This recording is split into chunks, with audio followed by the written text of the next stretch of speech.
शांति। हम बाबा के बच्चों को अपना श्वास संकल्प समय किस प्रकार अच्छी रीति से सफल करना है वो प्रैक्टिकल दादियाँ सिखाती थी। इसके ऊपर मैं अपनी बात सुनाती हूँ कि कैसे छोटी बातों के ऊपर शिक्षाएं देती हैं दादियाँ। एक बार की बात है कि सेंटर में कोई का बड़ा भोग था और रोज डेली दीदी दादी दोनों मिलके सब्जी काटती थी।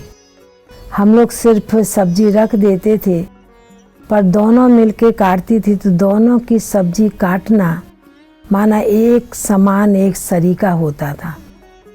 तो एक दिन क्या हुआ कि किसी गेस्ट का सेंटर में बड़ा भोग था, ब्रह्मा भोजन था।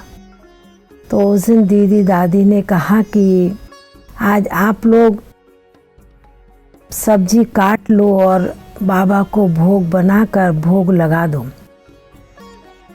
तो हम लोग किचन में 4-5 बहनें थी, तो हम लोगों ने उसी अनुसार किया जैसा बड़ों ने कहा। सब्जी काटी, भोग बना, भोग लगा।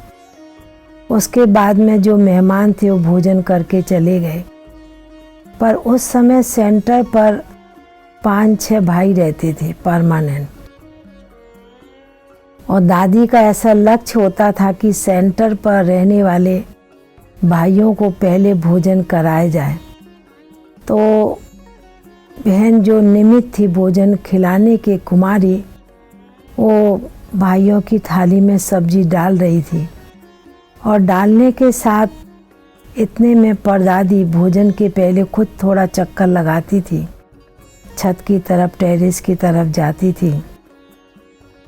तो दीदी ने उन भाइयों की थाली में सब्जी डालते देखा तो ऐसे लग रहा था देखने से कि इसकी थाली में सब्जी जास्ती, इसकी थाली में सब्जी कम है।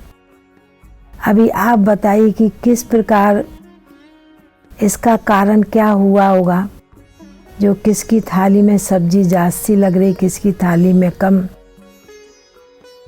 तो दादी उस समय देख के चली गई।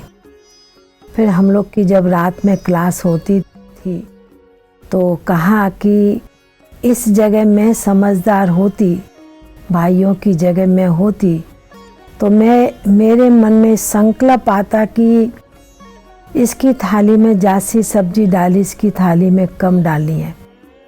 पर कारण क्या हो गया कि क्योंकि 2 लोगों ने 4 हाथों से सब्जी काटी और जहाँ 4 बहनों ने 8 हाथों से सब्जी काटी, उसमें अंतर हो गया। जो आलू का पीस था वो जो छोटा था वो घुल गया और बड़ा था वो साबुत रह गया। तो दादी ने कहा कि देखो, समझदार व्यक्ति होगा उसको ये बात फील हो जाएगी कि इसकी थाली में जास्ती सब्जी डाली, इसकी थाली में कम। तो हम देखते थे कि प्रैक्टिकल जीवन में दादियाँ हमें बहुत छोटी छोटी बातों के ऊपर बहुत अटेंशन दिलाती थी।